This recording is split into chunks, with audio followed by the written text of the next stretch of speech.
السلام عليكم ورحمة الله وبركاته. ازيكم حبايبي؟ عاملين ايه؟ يا رب تكونوا كلكم بخير. النهارده هوريكم أوضة أطفال رائعة جدا مميزة.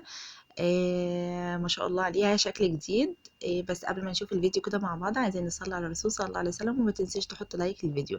يا ريت كل حبايب قلبي يحطوا لايك للفيديو عشان الفيديو يوصل لعدد أكبر.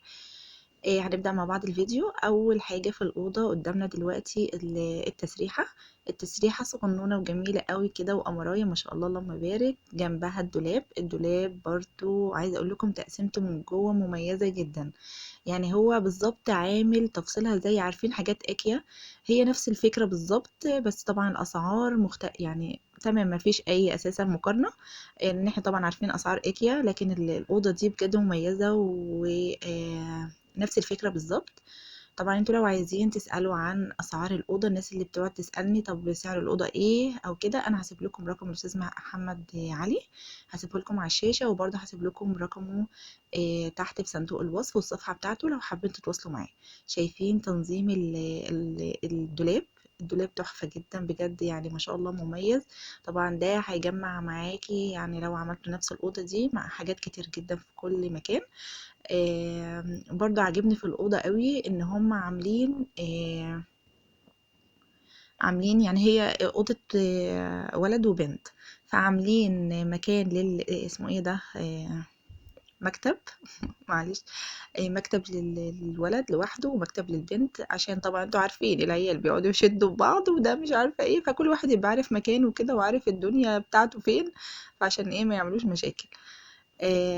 شايفين بقى الأوضة بسيطة لونها حلو قوي، برضو الرسومات اللي عليها رقيقة جدا. هنا بقى اوريكم بقى المكتب مميز قوي، يعني ما شاء الله اللهم بارك. فيه الوحدة اللي فوق دي برضو تقدروا ان انتوا تخزنوا فيها اي حاجة انتوا حابينها. وبرضو الادراج، انا بحب الادراج جدا. الادراج دي يا جماعة عايزة اقول لكم، يعني انا عندي في الأوضة بتاعت بناتي مجمعة حاجات كتير بشكل غير عادي.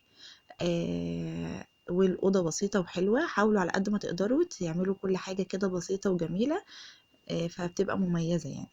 هنا بقى السرير هو مستغل الحتة اللي هي في الجنب، وعاملها كده ظرف في كل حاجة، في كل حتة كده، يعني مكان تقدري ان انت تحطي فيه حاجات وتخزني فيه حاجات. هنا برضو عامل سلالم، وجنب السلالم اللي هي الزحليقة. وهنا السرير الدور الأرضي اللي هو عامله، السرير هو دورين. الدور اللي تحت هو عامله كده بيتفتح، بحيث انت لو برضو عايزة تخزني حاجة تحته بتخزنيه براحتك. وفوق السرير اللي فوق، وعامل برضو زي ما انتم شايفين في الجنب التاني مكتب للبنوتة. بجد فكرتها حلوة جدا وعجبتني. لو عجبكم بقى الفيديو ما تنسوش بقى تحطوا لايك للفيديو وتشتركوا في القناة. اشوفكم بقى في فيديو جديد ان شاء الله على خير. باي باي.